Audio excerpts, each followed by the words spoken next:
Assalamu alaikum. Welcome to Knowledge Zone. So in the previous video we are discussing energy from the sun, and I explained many about the sun rays, how the sun is fall on the earth, how the sun reflect back to the in the space, right? हम sun के बारे में बहुत सारी चीजें previous video में पढ़ चुके हैं. So now we are going to discuss heat balance. Heat को balance कैसा करते हैं? Okay. The heat the earth receive from the sun is radiated back the earth in different way. जैसा कि हम ऑलरेडी पढ़ चुके हैं, जैसा कि ये अर्थ सरफेस है, ओके, हम ऑलरेडी देख चुके हैं.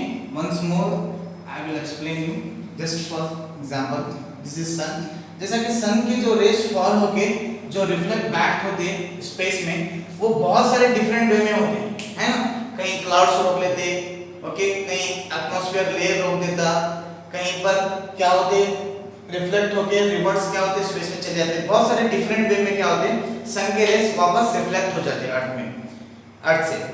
सो as we saw, about 1/3 of it's immediately reflected by into the space. यानी कि अगर 100% अगर सन की रेस फॉल हो रही तो उसमें से कितना वापस चल जाता बोला ने 1/3 क्या हो जाता है, रिफ्लेक्ट हो जाता है. यानी कि 1/3 का मतलब होता 75% रेस क्या होते कहते हैं, रिफ्लेक्ट हो जाते कहते हैं.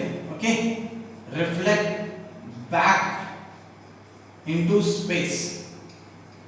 सुनिए आप, यानी कि हमारे जो सन के जो रेस हमारे जो अर्थ सरफेस पे फॉल हो रही वो 100% नहीं हो रहे, सिर्फ कितने हो रहे 25% रेस हमारे पे फॉल हो रहे. तो इतनी गर्मी बढ़ी, सोचिए आप 100% फॉल हुआ तो क्या हाल होता था हमारा, राइट. तो सिर्फ 1/3 रेस यानी कि 75% रेस क्या होते हैं, रिफ्लेक्ट बैक हो जाते हैं अर्थ पे से. और उसी के साथ the rest heat up the surface of the earth, which in turn heat the atmosphere and eventually radiate into the space.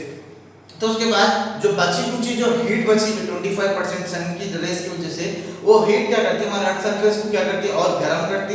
And हमको ऐसा फील होता है एटमॉस्फेयर में, जैसा कि आपको समझा कैसा हमारा एटमॉस्फेयर गर्म होता है. जैसा कि जमीन के ऊपर जब रोशनी पड़ती है अर्थ सरफेस के ऊपर, तो अर्थ की जो लैंड सरफेस है उसमें से रेडिएट निकलते, भाप निकलते, यानी कि समझे आप, रेडिएशंस निकलते. वो रेडिएशन से हवा में मिक्स्ड होकर हमको ऐसा फील होता कि हवा गर्म है, एक्चुअली एयर गर्म नहीं होती है. इस तरह से हमको क्या होती है, हीट महसूस होती है हमारे एटमॉस्फेयर में. This complete radiation of the heat receive from the sun is important. और हमको ये जितनी सन रेस आ रही है ना 25%, ये हमारे अर्थ के लिए भी बहुत ज्यादा जरूरी है. इतनी सन रेस तो हमारे अर्थ के लिए कंपलसरी है, बता रहा हूं.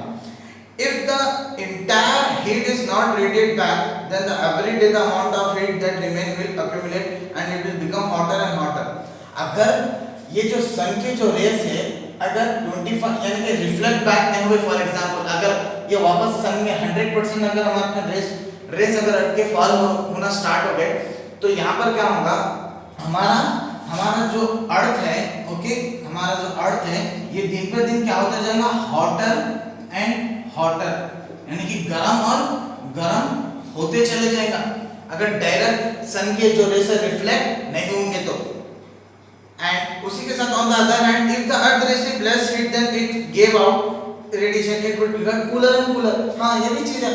अगर 25% से कम हो रही, यानी कि सिर्फ 10%, ओके, 5% फॉल हुए, तो अर्थ हमारा क्या होता, अगर हमको प्रॉपर अगर सनराइज भी नहीं मिले तो अर्थ दिन पे दिन कूलर एंड कूलर यानी कि ठंडा और ठंडा होते जाता, पूरा बर्फ में कन्वर्ट भी होने के चांसेस अगर इतनी हीट हमको प्रॉपर नहीं मिली. यानी हमारे लाइफस्टाइल के लिए 25% ऑफ सन्स के जो रेस है वो तो हमारे लिए कंपलसरी है, इतनी तो हमको जरूरत है डे टू डे लाइफ में. Have you observed absolute flat land over a long stretch? कभी आप एक लंबी जमीन देखेगा पूछ रहा. Obviously all we are seeing a stretch land, एक लंबा straight land, flat surface है, एक straight जमीन है obviously. तो everywhere the land seem to be slightly undulating and sloping, resulting in variation in the amount of solar energy received on the land. Will this happen more on a flat and on a sloping land? और actually कभी-कभी कुछ lands क्या रहते हैं, undulating रहते हैं, slope रहते हैं, यानी कि हर लैंड सरफेस स्ट्रेट थोड़ी होता. कुछ लैंड सरफेस कैसा रहता, ऊपर अप एंड डाउन रहता, कहीं स्ट्रेट रहता, फिर ऊपर, फिर नीचे नीचे, यानी कि लैंड सरफेस प्रॉपर्ली हर जगह एक नहीं होता. बहुत कम एरिया ऐसे रहते जहां पर लैंड सरफेस क्या रहता, इक्वल रहता. तो उसके हिसाब से भी सन के जो एनर्जी सोलर रेस है वो डिपेंड करते हैं.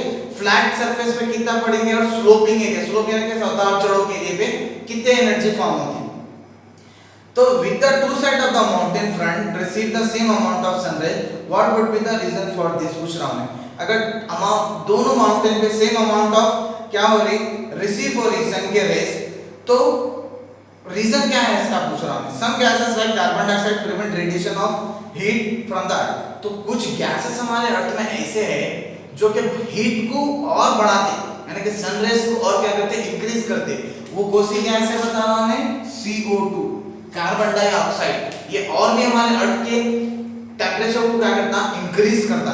Carbon dioxide is the atmosphere increase due to the increasing uses of diesel and petrol cutting down of forest activity.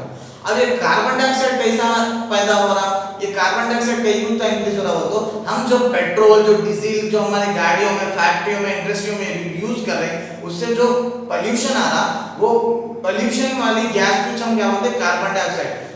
और हम दिन पे दिन क्या करते जा रहे हैं, ज्यादा से ज्यादा झाड़ काटते चल जा रहे हैं, डिफॉरेस्टेशन करते चल जा रहे हैं, जिसकी वजह से भी हमारा अर्थ का टेंपरेचर क्या है, इंक्रीज हो रहा है। आपको जैसा मालूम होना चाहिए, प्लांट्स क्या लेते, कार्बन डाइऑक्साइड लेते और ऑक्सीजन रिलीज करते हैं। हम ह्यूमन बीइंग और जो भी इंडस्ट्रियल एक्टिविटी है, हम कार्बन डाइऑक्साइड रिलीज करते हैं और ऑक्सीजन इनहेल करते हैं, राइट। तो इसी तरह से अगर ज्यादा झाड़ है तो जितना भी हमारे अर्थ का कार्बन डाइऑक्साइड है उन्हें ऑब्जर्व कर लेता, बट हम यहाँ पर डीजल पेट्रोल बहुत तेजी से इस्तेमाल करके हम ऐसे पोल्यूशन को बढ़ा रहे भी और साथ ही साथ झाड़ों को भी क्या करते हैं, काटते जा रहे हैं, जिसकी वजह से हमारे अर्थ का जो टेंपरेचर है, हमारा जो एटमॉस्फेयर हम जहाँ रहे थे वहां का टेंपरेचर क्या हो रहा, इंक्रीज हो जा रहा।